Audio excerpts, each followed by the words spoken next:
cater, do the jerk, baby, fucking nay-nay. Flexing like you with it, have you ducking like you day-day. We on the block going yeah. With that gunplay, you bad, but you broke, baby. You get no play, make the cater, do the jerk, baby, fucking nay-nay. Flexing like you with it, have you ducking like you day-day. Heavy in the streets, making tires screech. Classic Caprice with them cream leather seats. Hey, what's going on with everybody, man? I hope everybody's having a productive day, feeling blessed, and like I always say, it's one life, one chance. We only got one chance to do this right. Let's get it done. Well, to start it off, you're gonna have to forgive me for the noise in the background. I'm babysitting two little baby ugly ass chihuahuas that are gonna be making a little bit of noise because my mom's at work. And I'm fresh off of work, about to go to sleep with these little rugrats, so forgive me for the background noises. One of my subscribers asked me about, he wanted me to talk about I can't even pronounce the word, it's like ingenuity, something like that. When it comes to prison, you know, he wanted me to talk about, you know, individuals' talent, artistic talent, you know, hustles, you know, creativity and weaponry, so on and so forth. But I want y'all to stay tuned because I'm about to give you guys one of the funniest stories that I ever had to go through in regards to this matter. It's a funny story and I'm gonna make you guys laugh, and trust me, I'm ready for the jokes. Bring on the jokes. I want to hear what you guys got because I'm gonna clap back.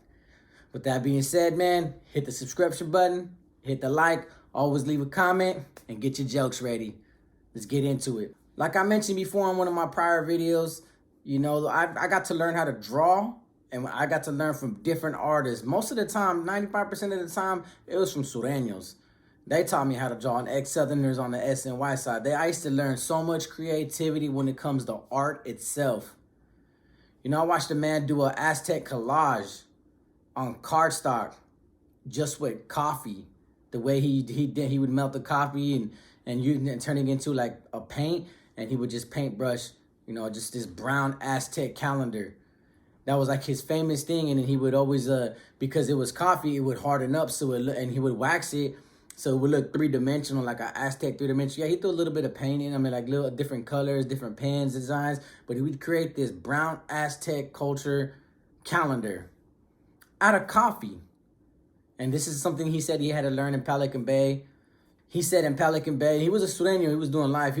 He said in Pelican Bay that he would buy the manila envelopes because at that time, before this new, before they actually did the hunger strikes and started asking for more rights and more privileges and more entitlements and more packaged materials, they were pretty much denied cardstock, you know, anything to use for art. So he used to buy like those legal manila envelopes to send out his legal work, and he'd always buy like an extra 5, and he would collage on those. And he used to submit them to this magazine called it's called Artesano. Look it up on Instagram. They sell nothing but inmate art, bad inmate art. I've even submitted my drawings to their magazines and got published. I even had my drawings published in Street Law magazines, 2 of them. I've been still looking for them drawings to this day. And I hate Street Law because they didn't put my name and give me credit. They just published my drawings. Hated that. They said that in Pelican Bay, they used to buy a package of packs of M&Ms and would put it on the light during the summertime or when the sun was out, and it would melt the M&Ms, and they would use that to paint. That's how creative we had to get. I've seen individuals do paint drawings just straight with a ballpoint pen. Individuals would have paint, they would tape a cardstock on the wall and just leave it there, and they would just sit there every day standing up, drawing, collaging that whole thing. Whatever it is, we draw anything out of magazines. But baños was my main thing. Once I learned from a Sureño, I was in Sadev Sea Yard, but my first prison, I would go to that man's cell, that Sureño cell every day, and I would just sit there, watch him as he sat at the end of the bunk, and he would just draw, he would collage, he bought all the different color pens, and he would collage, but he liked to draw like prison style, you know, cultura, and I would just sit there and watch him, how you paid attention to detail. And he used to always tell me, hey, bro, they're going to take a while, they might take weeks, it might even take you a month to create a paño, but always pay attention to detail. And I got a kick out of that. I used to always buy Españols. I'd buy Españols for like $30 canteen each month, and I would send them home to my ex-wife. You'll be surprised, man. That's an inmate's escape route. You know, just getting involved into his artistic talent, just drawing whatever he wanted and whatever he felt inside. That's what helped me all those years just focus on coming home. Was I would just invest 8-9 hours a day just drawing, whether I was drawing cards for people on holidays, or I was drawing for these MA websites, these art websites, or these MA magazines, whatever it was to kill the time, we did it. But he asked me one thing in particular about like creativity when it came to weaponry. Sometimes you're gonna be placed in predicament where you don't have weapon stock. But as Northerners, we used to practice on collecting weapon stock. We'd have inventory of weapon stock. Hey, if I'm gonna get a package in your name and you don't got a fan and it's wintertime, I'm gonna put a fan in your name and I'm gonna break that rod. Every time the porter was out there, he would get all the box staples from the boxes when the packages came, and we sharpened the tips and put plastic around it. As long as that little point penetrated your skin, the plastic's supposed to open up the wound. Works just as fine.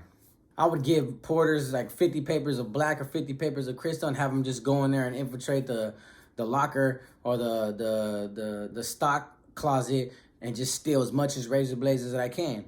And I'd grab a razor blade, I'd find something plastic to wrap it in, to melt it on, and I put like 5 or 7 razor blades. So, the bigger the gash, the more he bleeds, the more he gotta go.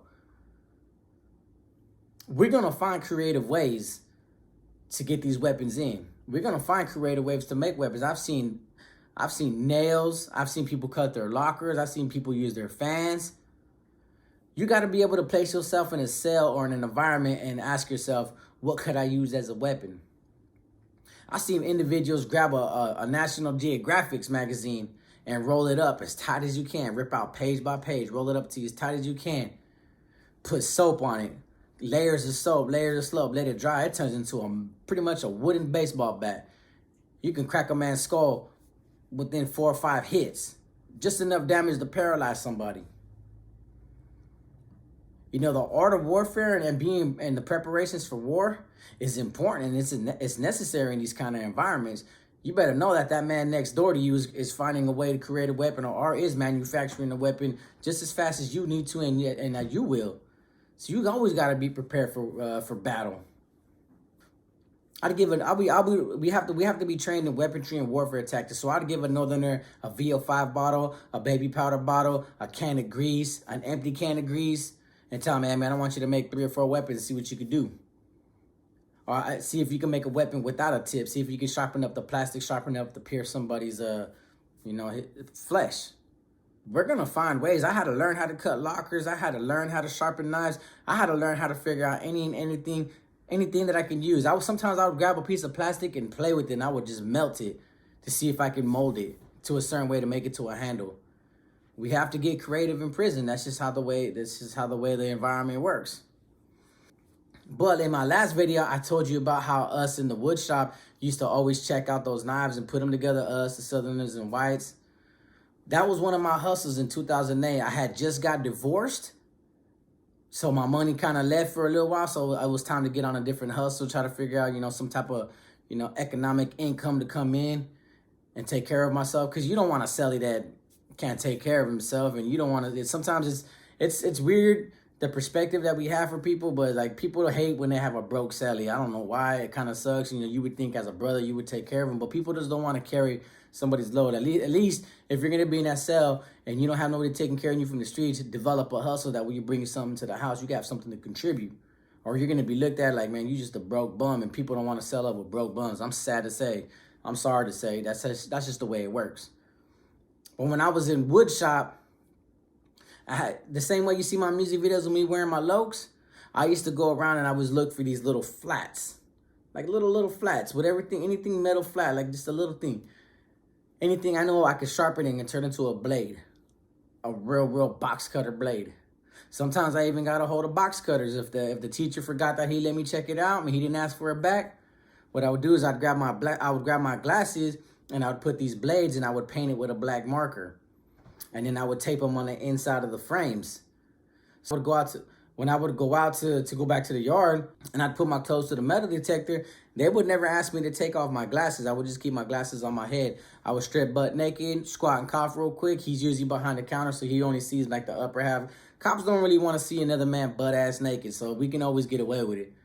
And then I'd get my clothes, I'd put my clothes back on and go back to the yard, and I'd pull my glasses off, and I'd have 2 little metal flats, little squares that I can go in the cell and just sharpen them on the ground, make them as sharp as I possibly could, slice my mattress a few times. If it cut it open, then I would figure, hey, this is This is well equipped to rip somebody's face open, pretty much. I started finding these metal rods. Oftentimes they'd be about this big. And I was trying to figure out a way to get them out there. I was like, I got to get this past the metal detector. So what I would do is I would tape it to the bottom of my foot and put my boots on.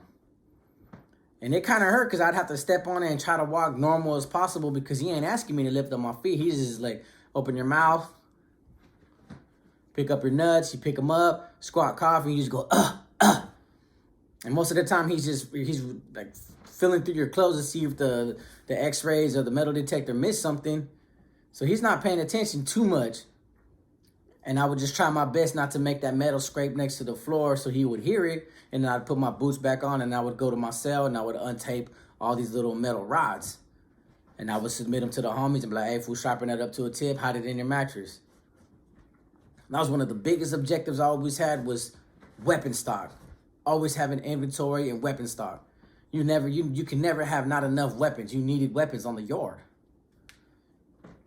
It was even to the point I had developed a hustle. Since I was in wood shop and I can make stuff out of wood, I would make little hooks. So people, and I would sell them to people in like bulks of 5 for like $2. And I can actually smuggle glue out to where you can actually glue these hooks on the wall. So you can hang up your jacket, hang up your winter clothes, hang up your clothes to dry, so on and so forth. So people would ask me for a lot at a time. I used to have to make a lot for a lot of people. The homies back there didn't really trip on it. They were taking care of me. This was a hustle, so I took pride in it. There's a little machine that would go in circles all fast and crazy, and I would just mold little hooks out of the wooden pieces that I can, the wooden scraps that I had. But I would also grab just regular woods, like about this big, and I would just make them round. Use that little machine and just go like this. I would be there all day sharpening wooden tips, wooden shanks, like little wooden ice picks, something that can pierce the skin, do some type of damage. And I got good at it. I perfected the skill where these things were actually worth having, worth using. But they were too big for me to put under my foot, or I can't cheek it because I have to squat and cough and it's gonna drop. So what I would do, I would wrap it, hoop it, take it out to the yard, go to my cell, drop it, give it to the homies. Well, one particular day, I overdid it. We had a little iron in the classroom, and we used to heat up our peanut butter and jelly sandwiches, cook the bread and all that. And some of the homies, we had spreads, and they weren't eating their lunches, and I was like, man, run that shit. And I kept eating peanut butter sandwiches, and drinking coffee back there. Those two mixed together, man, is a one big diarrhea fest. My stomach was not sitting well, but I didn't feel it at the time. And I had two 5-inch wooden ice picks hooped. I had 2 or 3 balls about this big of glue hooped. Then I had 2 more balls of hooks hooped, shoving it all in my butt, trying to get it to the yard so I could sell it and make a couple of dollars. Well, I managed to get through the metal detector and getting searched. And as I got to the cell, as soon as I got to the cell, my stomach started hurting. And I felt like everything was just getting pushed out, and I couldn't control it. I was trying to squeeze, I was shaking a little bit, like, damn. Well, they did count time, and my cell was the first cell. And the cops on the level 3s, they get mad if you're taking a dump during count time. We both have to be in the cell standing up.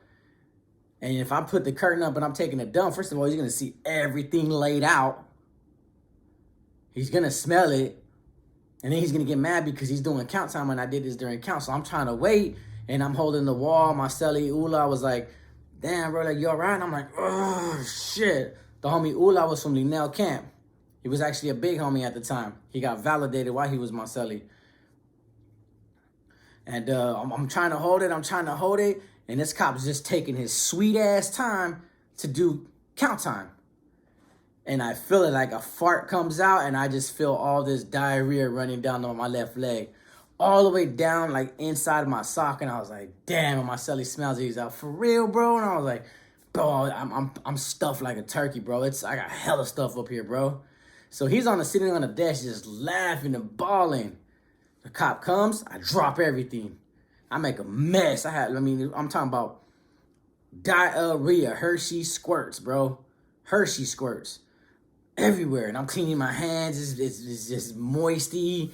It's runny. I'm shaking everything in the water. I'm putting it on the side on toilet paper. Then I'm unwrapping it, telling him to shoot me some plastic. I'm washing everything. Then bam. Right after count clears, it clears that fast. He took long to do count, but then the count cleared as fast, and we got to go to dinner. And I can't miss a movement. So now I got all these weapons. I'm stuffing them in my mattress. I haven't even bird bath. I didn't have time to bird bath, and I can't refuse a movement. I have to show up.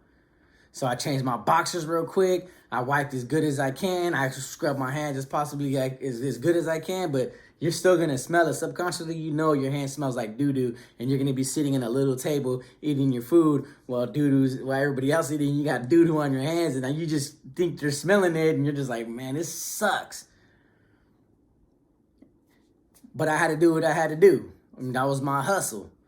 But yeah, inmates do get creative. We do what we have to do in order to survive, in order to maintain, in order to protect ourselves. That was one of my creativities. There's plenty of more that I could talk about. I'd have to sit there and think about it, but I wanted to share this this diarrhea story with you guys, man. My cellie did not let me outlive that one. He told everybody in the yard that I shit myself, that I shit my pants, and I was telling the homies, like, bro, I just ate too much peanut butter and drank too much coffee, and I was stuffed to my neck with stuff. But this was my hustle. A ball of glue was like, $2 or $3. That's $6 plus the two balls of hooks. That's $2. That's $4. I'm making $10, $12 right then and there. My deodorants, my soaps, my shampoos for the house, a couple of soap bars. Even though my cellie was balling and we didn't really need it, I still needed a hustle as a man. That's how the prison economy works. We're gonna develop hustles. You'll see a lot of individuals buy 10 racks of duplex cookies, scrape all the sugar out, make pruno, use the cookie wheels, crush them up, use a hella packs of peanut butter from lunch, and syrup and sugar, smash them together and slice them up with walnuts and peanuts, and slice them up and sell these big old brownies for like $1. With all those duplex cookies, not only does he have a $25, $50 batch of pruno, now he just made about $10, $20 on brownies, because everybody loves brownies in jail. I mean, sometimes they're dry, but a fat brownie like that for $1 can really get you full, because we're just compressing all the cookies together. The individuals that used to work the kitchen, man, they used to steal all the extra cakes, all the cereals, whatever it is, and they would just mix it all together and put a bunch of syrup and turn it and just mold it into a bowl, and that bowl turns it into a cake, and then they'll put regular cereals and break up granola bars on the top, and then throw a little bit of sugar and sweetener on top, and then maybe a jelly pack. Boom, now you got a cake. You got a cake that costs $3, and I promise you this, that shit's fire. You're willing to pay $3 for that little cake.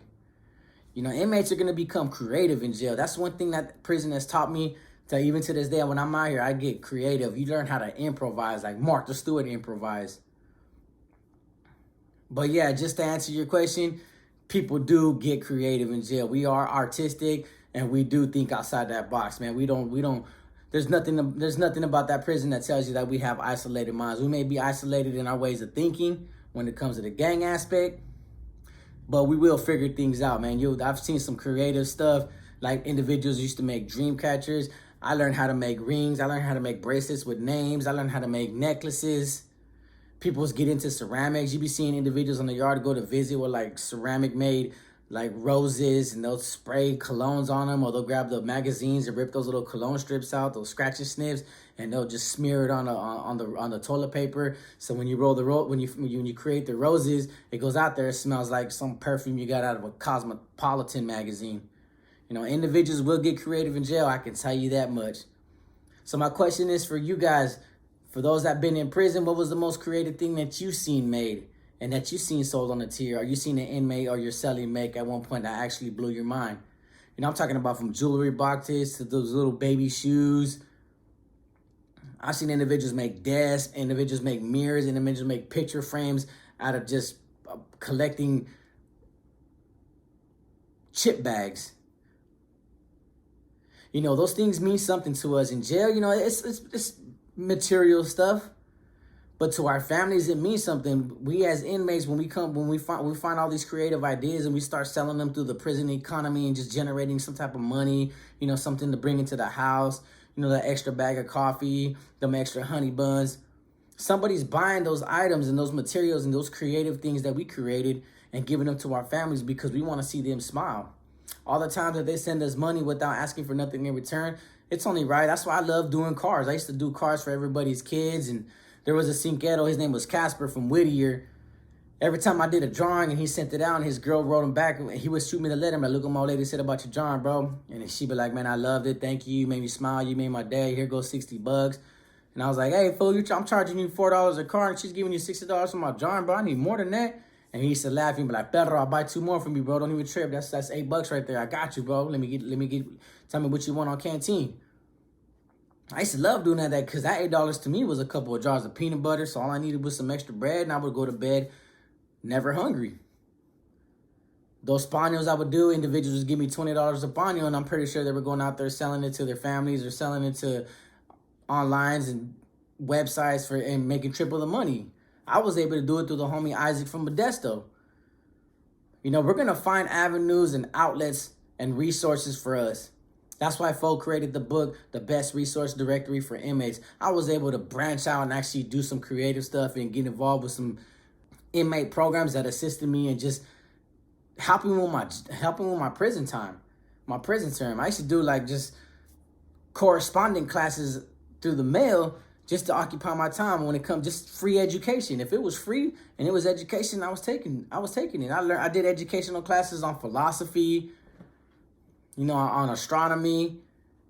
You know, what we're going to do, we have to do to occupy our time and occupy our time wisely when we're not at war, when we're not focused on each other. Because as much as we're in prison and it seems like all we do is gangbang and politic, we're all actually having a good time. We're all actually thinking about other things other than just stabbing each other to death. I can tell you that much right now.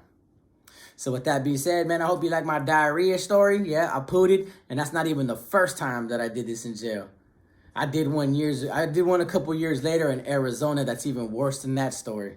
And I'll tell you to you guys later. So with that being said, man, like I always say, it's one life, one chance, man. We only got one chance to do this right. Let's get it done. Peace.